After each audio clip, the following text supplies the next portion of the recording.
नमस्कार। ये द्वितीय वर्ष से हमारा हिंदी भाषा शिक्षण और प्रवीणता, जिसके अंदर आज हम हमारा टॉपिक बात करेंगे शिक्षण के अंदर वार्तालाप के अवसर।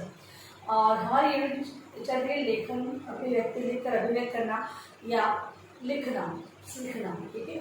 अब इसके अंतर्गत जो विद्यार्थियों को एक अध्यापक को शिक्षण में वार्तालाप के अवसर प्रदान करने चाहिए। क्यों प्रदान करने चाहिए? क्योंकि जब तक बालक मौखिक रूप में अपने आप को अभिव्यक्त नहीं करेगा तब तक वो सही प्रकार से लिखित रूप में अभिव्यक्ति नहीं दे सकता। क्योंकि कहाँ पर उसे समझ में नहीं आ रहा है, कहाँ पर उसे कौन सी चीज़ समझनी है या फिर कौन सी चीज़ कठिन लग रही है, कहाँ पर उसे जटिलता महसूस हो रही है, इस चीज़ को बताने के लिए उसे मौखिक रूप में अभिव्यक्त करना आवश्यक है। तभी वो अपने लिखित रूप में जो सुधार अपेक्षित है वो कर पाएगा। इसीलिए लिखने जो शिक्षण के अंतर्गत वार्तालाप के अवसर एक अध्यापक को प्रदान करनी चाहिए। कक्षा कक्षा में अध्यापक शिक्षण कार्य करवाए तो कभी कभी इन अवसरों का प्रयोग करते हुए वो विद्यार्थियों के अंतर्गत मौखिक रूप से अभिव्यक्ति करना सिखाएगा, जिससे कि बालक है मौखिक रूप में अभिव्यक्त करते हुए उनमें एक कुशल अभिव्यक्ति का विकास होगा और वो धीरे धीरे करके लिखने से संबंधित जो स्वतंत्र लेखन होता है उसके अंतर्गत भी वो परिपक्व हो जाएंगे। तो ऐसे कौन कौन से अवसर होते हैं जो प्रदान किए जाएंगे? तो स्वयं के बारे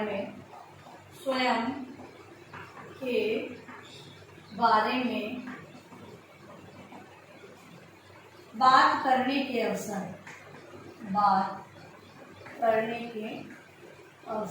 अब कक्षा में स्वयं से बात करने के अवसर किस प्रकार प्रदान किए जा सकते हैं? तो कक्षा कक्ष में शिक्षक है अपना कोई ऐसा कार्य, जैसे कि अभी सातों दिन तो अध्यापक ये संभव नहीं है, सातों दिन वही परिपाटी चलाता है, पढ़ाते रहता है, क्योंकि शैक्षिक गतिविधियों के साथ साथ में बालकों के आयु योग्यता के अवसर को ध्यान में रखते हुए अध्यापक को शिक्षण कार्य करवाना है। तो ये कहा गया है कि बालकों को बात करने के अवसर दिया जाए। वो फिर भले किसी भी घटना पर आधारित हो, ये भी हो सकता है कि रात को पिछली रात तूफान आया हो और तूफान से संबंधित बच्चों को कहा जाए कि तूफान किस प्रकार आया था, क्या हुआ था, आपके यहाँ पे क्या क्या घटनाएं हुई थी। तो ऐसी संबंधित जो वार्तालाप करवाई जा सकती है। विद्यालय से संबंधित कुछ भी बातें पूछी जा सकती है कि विद्यालय का भवन पहले कैसे था, अब किस प्रकार का हो गया है, अपने क्या क्या बदलाव आए हैं। ये सारी जो बातें हैं बालकों से आपस में बातचीत करवाई जा सकती है। ऐसे अवसर जो उन्हें प्रदान होंगे तो बालक है वो दिल खोलकर अपनी बात रखेगा, यानी कि बेझिझक होकर किसी भी संबंधित विषय वस्तु के बारे में पूछ सकेगा। जब तक कि वो बोलना प्रारंभ नहीं करेगा कक्षा में तब तक वो अपनी विषय वस्तु के बारे में कोई बात नहीं कर सकता है। इसीलिए एक अध्यापक को इस प्रकार के अवसर पर स्वयं से बातचीत करने के अवसर प्रदान करने चाहिए। अगला है स्कूल की वस्तुओं एवं अनुभवों। स्कूल की वस्तुओं एवं अनुभवों की वार्ता। अगला जो अवसर है वो ये देना चाहिए कि स्कूल में उपलब्ध जो वस्तुएं हैं, संसाधन हैं और जिनका प्रयोग विद्यार्थी कर चुके हैं। एक अध्यापक है, मान लो अगर कोई नया सेट प्रोजेक्टर ही आया है तो विद्यार्थी से बात करेंगे आपने ऐसा प्रोजेक्ट देखा है क्या, तो विद्यार्थी बताएंगे हाँ हमने देखा है। वो अपने अनुभव आपको शेयर करेंगे। तो अनुभव शेयर करने के आधार पर विद्यार्थियों के अंदर क्या होगा कि मौखिक रूप से अभिव्यक्ति करने की कुशलता जागृत होगी, विषय वस्तु के बारे में वो ज़्यादा जानकारी प्राप्त करेंगे। तो इस प्रकार से स्कूल में जो संसाधन या वस्तुएं उपलब्ध है उन पर आधारित वार्तालाप भी करवाई जा सकती है। अगला है तस्वीरों से बात। तस्वीरों के बारे में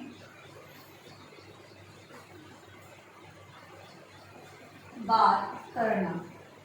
अध्यापक विभिन्न प्रकार के जो चित्र है विद्यार्थियों को दिखाते हुए भी एक वार्तालाप आयोजित कर सकते हैं, जिससे कि बालकों को विभिन्न प्रकार की जानकारी प्राप्त हो। तस्वीरों से वो जान सके। विद्यालय में देखे, विद्यालय में बहुत सारी तस्वीरें लगी होती है, महान शिक्षाविदों की लगी होती है, क्रांतिकारियों की लगी होती है, विभिन्न प्रकार के जो हमारे वैज्ञानिक हुए उनकी तस्वीरें लगी होती है। सभी प्रकार की जो कक्ष बने होते हैं उनमें अलग प्रकार की तस्वीरों का वहाँ पे लगाई गई होती है, प्रदर्शन किया गया होता है। अब इन तस्वीरों के माध्यम से अध्यापक विद्यार्थियों के अंतर्गत एक जागरूकता ला सकते हैं, उनके बारे में संबंधित जानकारी पूछ सकते हैं। जो जानकारी उन्हें नहीं है ऐसी जानकारी उन्हें प्रदान कर सकते हैं। इससे क्या होगा कि जो वार्तालाप के अवसर बालकों को मिलेंगे, इससे उनकी झिझक दूर होगी तथा वो विषय वस्तु संबंधित बात भी पूछने प्रारंभ कर देंगे। तो ऐसे अवसर प्रदान कर सकते हैं। अब है अगला जो टॉपिक हमारा आज का है वो है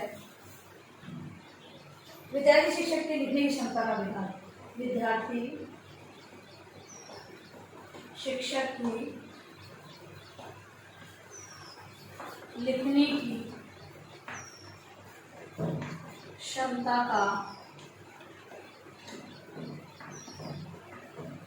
विकास। अब यहाँ पर विद्यार्थी शिक्षकों की बात की जा रही है, मतलब कि आपकी बात की जा रही है। आपकी लिखने की क्षमता का विकास क्यों आवश्यक है? क्योंकि आज जो आप लिखना सीखोगे, सीखने में मतलब ये हो रहा है कि आपको लिखने की जो बारीकियां हैं उसके बारे में जानकारी प्राप्त होना बहुत ही आवश्यक है। क्योंकि आप जब विद्यार्थियों को पढ़ाओगे तो वहाँ पर आपको गलतियां सुधारनी, स्वयं गलती नहीं करनी। इसलिए एक विद्यार्थी शिक्षक की लिखने की क्षमता का विकास प्रारंभ में ही हो जाना बहुत ही आवश्यक है। क्योंकि अभी तक जो अध्ययन का कार्य होता है वहाँ पर हमारी जो गलतियां होती है उसको शिक्षक सुधार देता है, लेकिन अब हम स्वयं शिक्षक बनने वाले हैं तो संबंधित जो जानकारी वो हमें प्राप्त होनी बहुत ही आवश्यक है। तो लिखने की क्षमता के विकास के अंतर्गत विभिन्न प्रकार के लेखन के जो पहलू होते हैं, जो स्टेप्स, अवस्थाएं जो हमने पढ़ी थी, उनका ज्ञान होना बहुत ही जरूरी है। क्योंकि अध्यापक अगर मान लो हिंदी को कर्सिव राइटिंग मतलब कि बहुत ही आड़ी कृषि लाइनों में लिखना प्रारंभ कर देगा तो विद्यार्थी उससे क्या सीखेगा? विद्यार्थी को उसका अनुकरण करना है तो वो अनुकरण सही तरीके से नहीं कर पाएगा।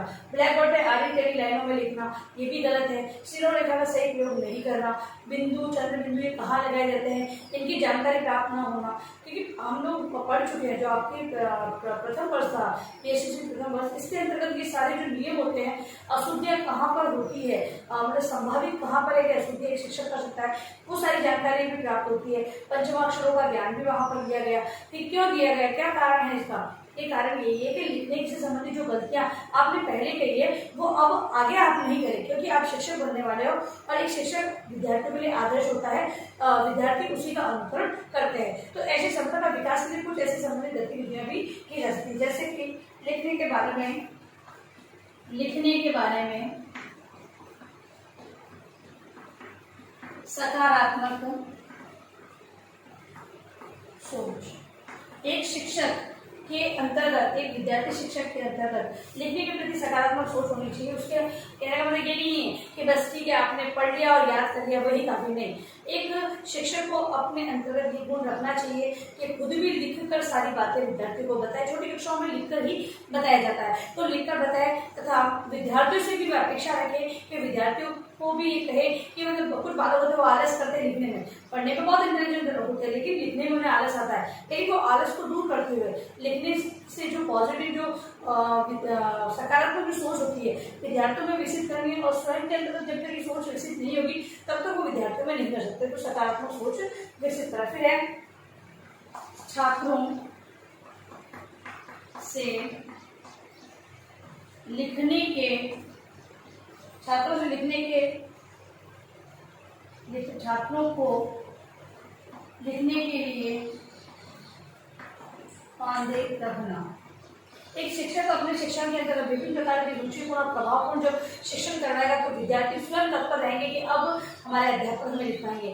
अब कोई अध्यापक है फटाफट लिखवा देता है या फिर राइटिंग भी सही नहीं है तो विद्यार्थी उसका अनुकरण नहीं कर पाते, तो क्या सोचते हैं विद्यार्थी कि हम घर जाके किताब में से कॉपी कर लेंगे। लेकिन एक अध्यापक बहुत अच्छी राइटिंग में लिखवाता है, बहुत अच्छे तरीके से समझाता है, तो विद्यार्थी के मन में क्या होता है कि अब शिक्षक हमें लिखवाना करेंगे। वो बोल भी देते हैं कि मैडम या सर आप कब लिखवाएंगे, हम कॉपी निकाल दे, पेंसिल निकाल दे, पेन निकाल दे, ये बात भी वो रख देते हैं। तो यहाँ पर एक विद्यार्थी को अपनी शिक्षण के अंतर्गत ऐसी प्रभावपूर्ण शिक्षण का प्रयोग करना, उसे रुचिकर बनाना जिससे कि विद्यार्थी हमेशा तत्पर है। ऐसा नहीं कि बालकों को आलस आए और वो केवल कॉपी निकाले, केवल टीचर को दिखाने के लिए कॉपी निकालते तुरंत उसे बैग में रख दे, ऐसा नहीं होना चाहिए। ठीक है, तो उसे बांधे रखना। अगला है लिखते वक्त उनके लिए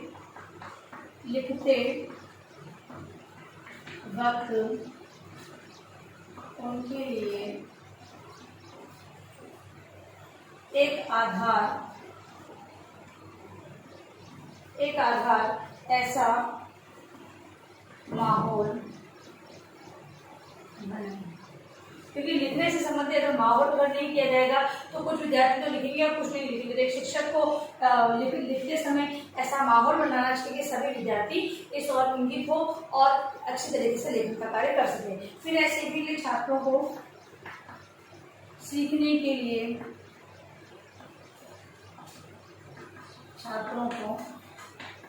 तत्पर करना। अब अगला, तब तक विद्यार्थी शिक्षक स्वयं तत्पर नहीं होंगे तब तक वे विद्यार्थियों को सीखने के प्रति लिखने के प्रति लिखने सीखने के प्रति तत्पर नहीं कर पाएंगे। कहने का मतलब यही है कि अगर अध्यापक आलसी होगा, केवल वो किताबों में निशान लगवा देगा, तो विद्यार्थी भी क्या करेंगे, उसका अनुकरण नहीं करेंगे। तो वे ऐसे शिक्षक को लिखने से पहले ही वो बोल देंगे कि हम घर से करके लेकर आ जाएंगे या फिर हम खुद किताब में से लिख देंगे, वो बोर्ड पर लिखने नहीं देंगे। इसलिए एक विद्यार्थी शिक्षक को सीखने के लिए छात्रों को तत्पर करने के प्रयास करने चाहिए। अगला है स्वतंत्र रूप से लिखने के अवसर देना। स्वतंत्र रूप से लिखने के अवसर देना। स्वतंत्र रूप से लिखने के अवसर हम ये देखते हैं कि प्रशिक्षण काल के अंतर्गत ही विद्यार्थी शिक्षकों को बहुत सारा लिखित कार्य दिया जाता है, सत्रीय कार्य दिया जाता है। इसके अलावा भी कक्षा कक्ष के अंतर्गत नोट्स बनवाए जाते हैं, जिससे कि लिखने की क्षमता का विकास उनका और भी अच्छी तरीके से हो जाता है। लिखना तो है, लिखकर जो समझ में आता है वो बहुत ही स्थायी रूप होता है, ये बात क्लियर हो जानी चाहिए। तो लिखने के ऐसे स्वतंत्र अवसर जब विद्यार्थी शिक्षकों को मिलेंगे तो कक्षा में जाकर तो विभिन्न गतिविधियां यहाँ पर आयोजित होती है। उससे संबंधित हम लोग देखते हैं कि आपके जो सिलेबस है उसके अंतर्गत भी ये जो समेकन जो बिंदु दिए होते हैं उनके अंतर्गत भी लिखा होता है कि इस प्रकार का कार्य या प्रैक्टिकल जो वर्क क्या कहते हैं, जो क्रियात्मक जो कार्य होता है वो बहुत सारे दिए होते हैं। ऐसे कार्य अध्यापक स्वयं भी कर रहा है, जिसका विद्यार्थियों को आगे जाकर विद्यार्थियों को के ऊपर भी प्रयोग वो कर सकता है। तो इसलिए ऐसे लिखने के स्वतंत्र अवसर उन्हें प्रदान करने चाहिए और विद्यार्थी शिक्षक के ऐसे स्वतंत्र अवसरों को खुद स्वयं भी उसका उपयोग करें तथा विद्यार्थियों को ऊपर भी उसका उपयोग करके देखें। क्योंकि विद्यार्थियों जब तक स्वतंत्र रूप से लिखना नहीं दिया जा रहा है, जिससे वार्तालाप के अवसर दिए जा रहे हैं, जब वो वार्तालाप करके मौखिक रूप में अभिव्यक्ति कर पा रहे हैं, फिर धीरे धीरे उनमें लिखित रूप में अपने आप को अभिव्यक्त करने की क्षमता का विकास हो जाता है। क्योंकि बहुत सारे शब्द भंडार में वृद्धि, साहित्यिक भाषा के प्रति वो सजग हो जाते हैं और उसका प्रयोग भी करने लग जाते हैं। तब बालक है वो लिखित रूप में स्वतंत्र रूप से अपने लेखन की क्षमता का विकास कर पाते हैं। अभी तो मैं गृह कार्य प्रश्न आपको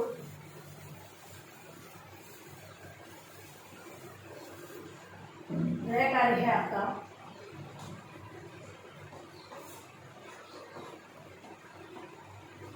विद्यालय में शिक्षण में वार्तालाप के अवसर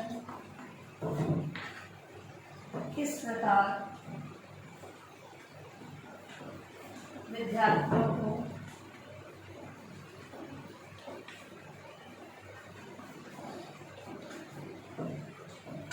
प्रदान किए जा सकते हैं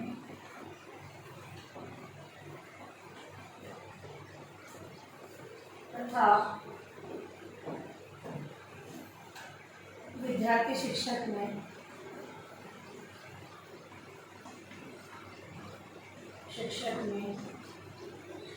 लिखने की क्षमता का विकास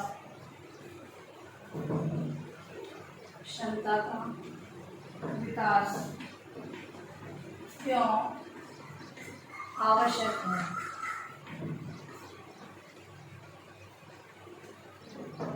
ठीक है, ये दोनों प्रश्न जो आज हमने दो टॉपिक किए हैं उसको अपने गृह कार्य के प्रश्न के रूप में आपको लिखकर लाना है। और अंत में इस महामारी के दौरान से आवश्यक कार्य होने के बाहर निकलते 3 बातों का विशेष ध्यान रखें। मास्क लगाए, सोशल डिस्टेंस है और हाथों को वापस सैनिटाइज करते हैं। स्वच्छ विषय पर ध्यान रखें।